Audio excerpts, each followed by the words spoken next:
Olá, amigo telespectador internauta, estamos iniciando mais uma semana do Esporte Mais. Estaremos falando de esporte, das cidades, falando de Brasileirão, de Libertadores, Copa Sul-Americana e muito mais a partir de agora aqui no Esporte Mais.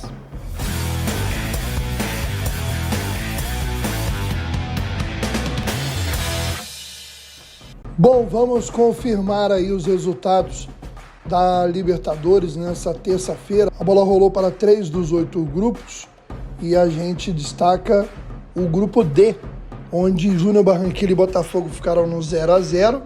O Júnior terminou na primeira colocação. A LDU ganhou o Universitário por 2-0 e avança para enfrentar uma equipe da Sul-Americana.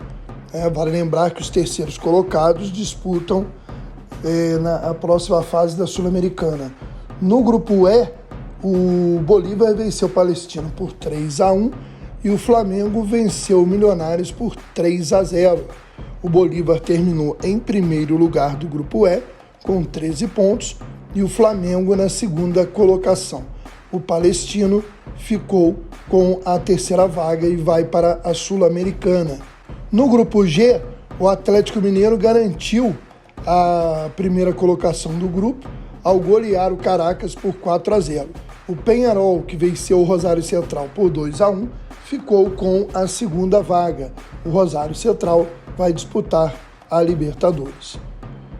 Os demais grupos teriam suas definições nesta quarta-feira, destacando, sendo que o grupo do Palmeiras só na quinta. Nessa quarta-feira, Fluminense e Alianza Lima no Maracanã. Fluminense já classificado e com o primeiro lugar garantido.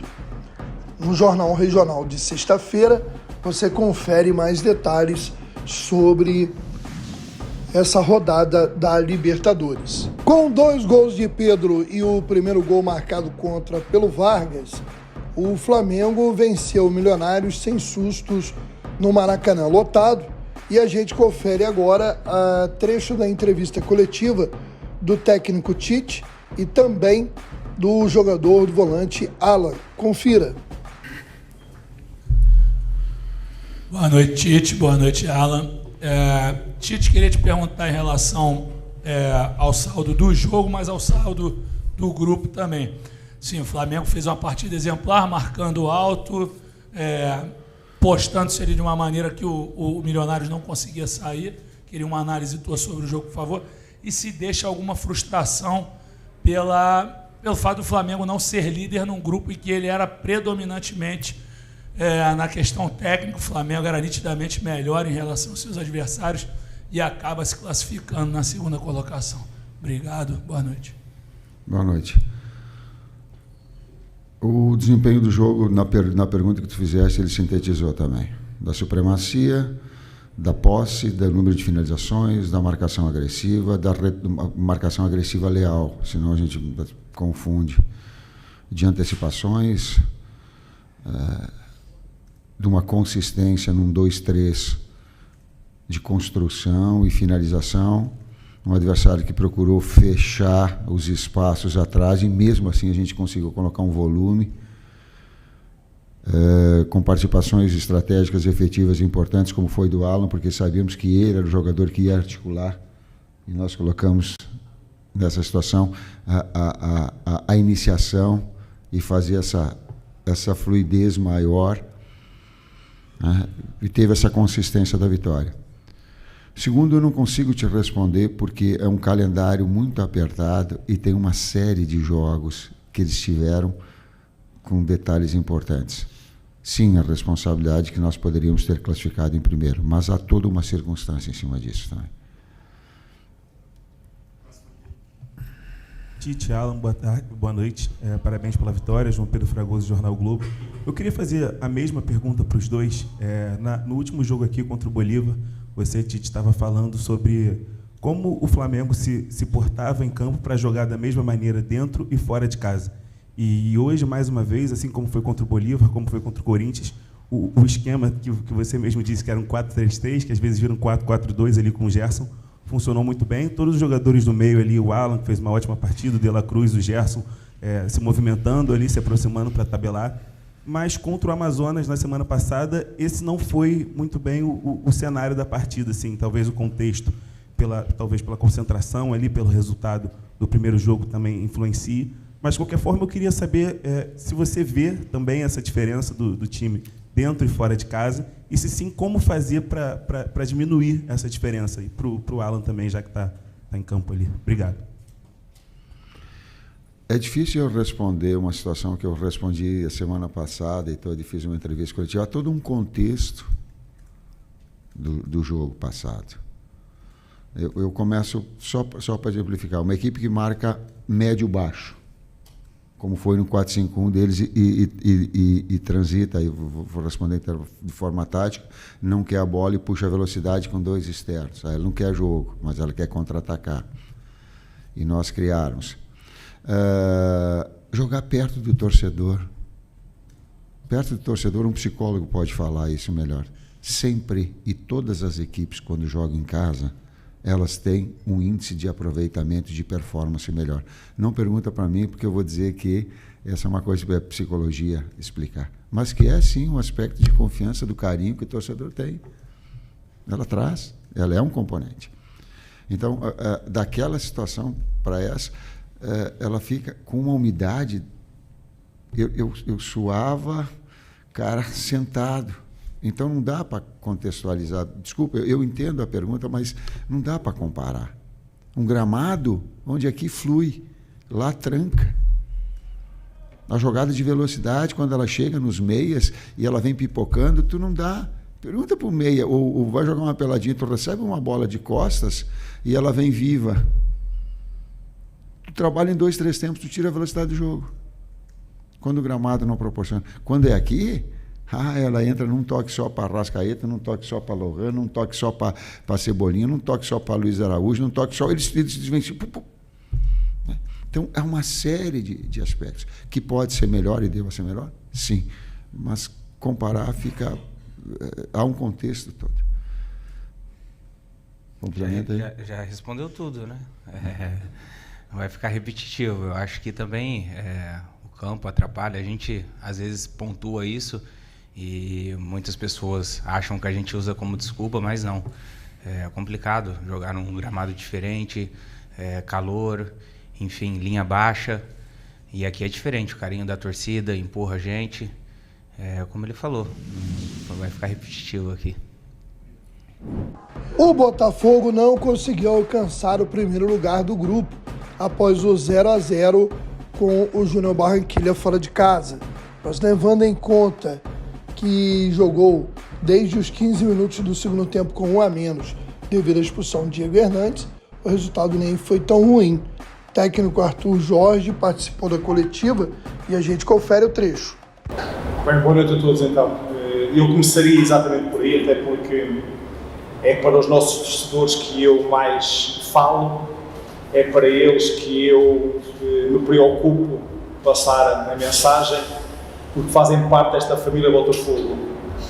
E eu queria dizer que, em primeiro lugar, quero que estejam orgulhosos daquilo que foi a campanha que nós fizemos nesta fase de grupos, o trabalho que fizemos, o trabalho que os jogadores demonstraram em cada um dos jogos, a forma como conseguimos a qualificação não dependendo deste jogo, e a forma também como hoje aqui vimos uma equipa de bravos atletas a lutarem pela vitória até ao limite, até ao último minuto, onde foram claramente dominadores durante cerca de 70 minutos, e depois, face ao contexto, ficámos mais condicionados para ir em busca dessa vitória, que era o nosso grande objetivo aqui hoje.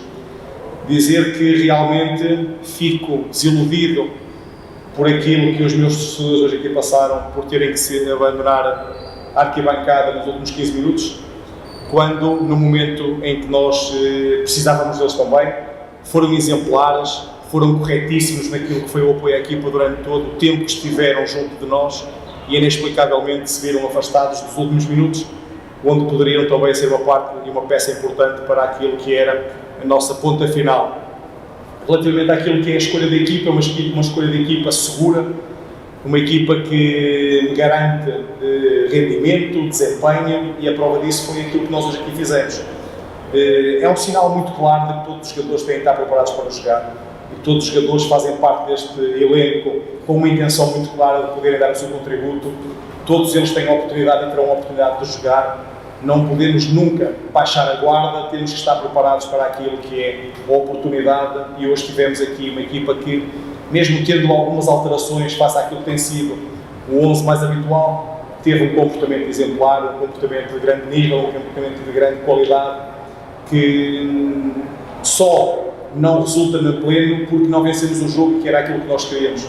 E obviamente que a expulsão próximo do minuto 70 condiciona muito aquilo que era a estratégia de jogo para a parte final, e tivemos e ficámos menos fortes, porque ficámos com menos um homem em campo, mas menos fortes na capacidade de chegar à baliza contrária, porque em termos daquilo que foi a entrega, a capacidade e a força dos meus atletas hoje em campo a lutar até ao fim, é uma coisa que nós não negociamos aqui. A ambição que hoje aqui demonstramos, e é também a determinação. E hoje tivemos uma equipa de Botafogo extremamente determinada, por isso eu estou muito satisfeito com o desempenho de todos eles. São 10 pontos conquistados, não nos dá o primeiro lugar, dá-nos o apuramento, que era a principal meta, o principal objetivo.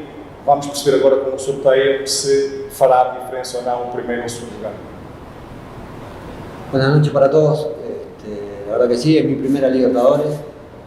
Estoy muy contento de poder estar en este club, agradecido a todos por abrirme las puertas.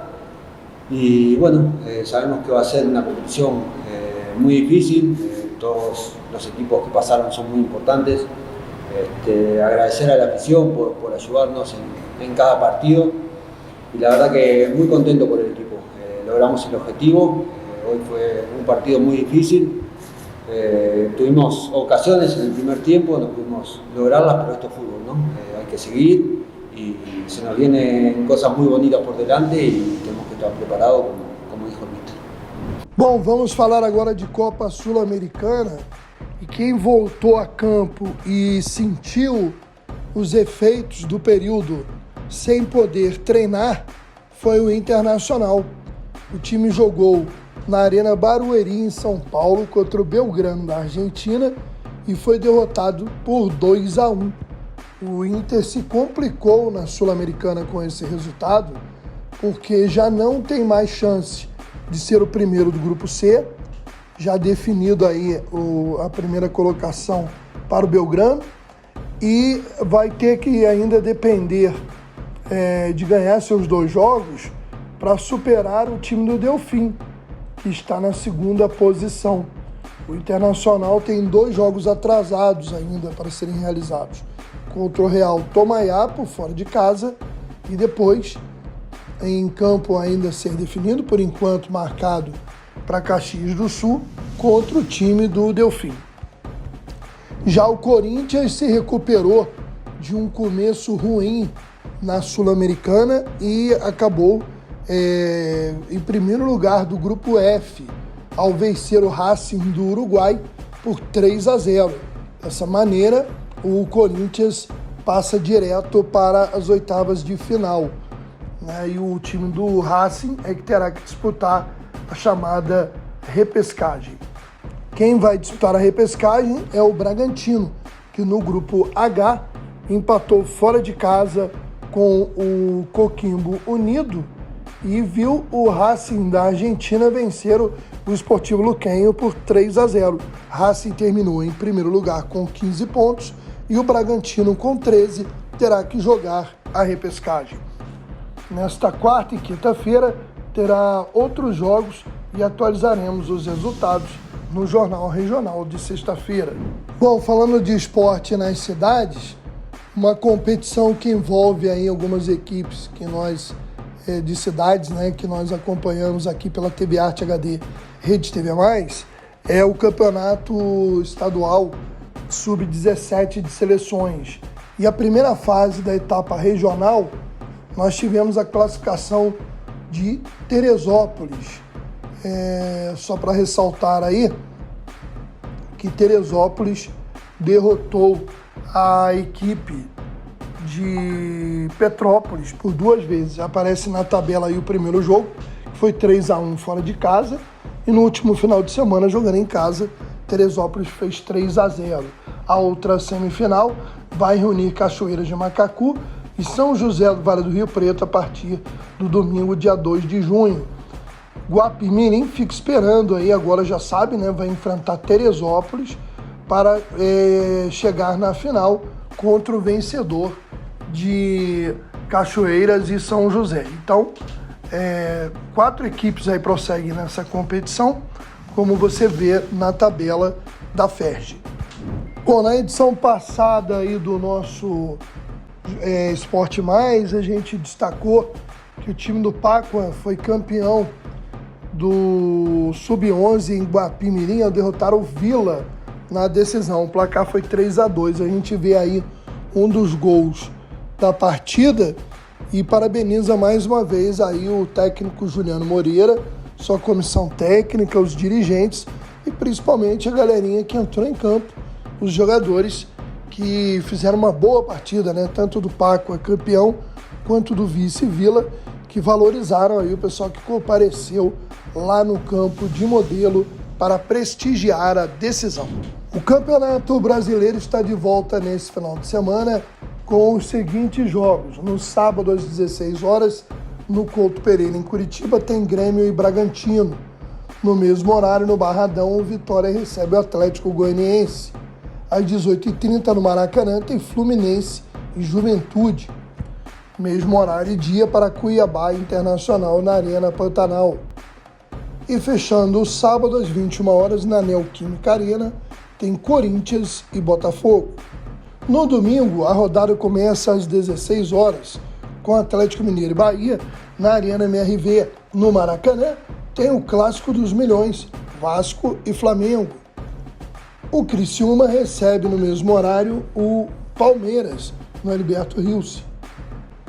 No domingo, às 18h30, no Morumbi, tem São Paulo e Cruzeiro. E no Presidente Vargas, em Fortaleza, o Fortaleza recebe o líder do campeonato, o Atlético Paranaense. Obrigado a você que nos acompanhou no programa de hoje. Obrigado aí, Rodrigo. Um abraço também para o Márcio Grey, para o Luiz, para toda a nossa equipe técnica, o nosso diretor Antônio Alexandre e para você que nos acompanhou nos canais e plataformas que transmitem o nosso Esporte Mais. Grande abraço e até o próximo.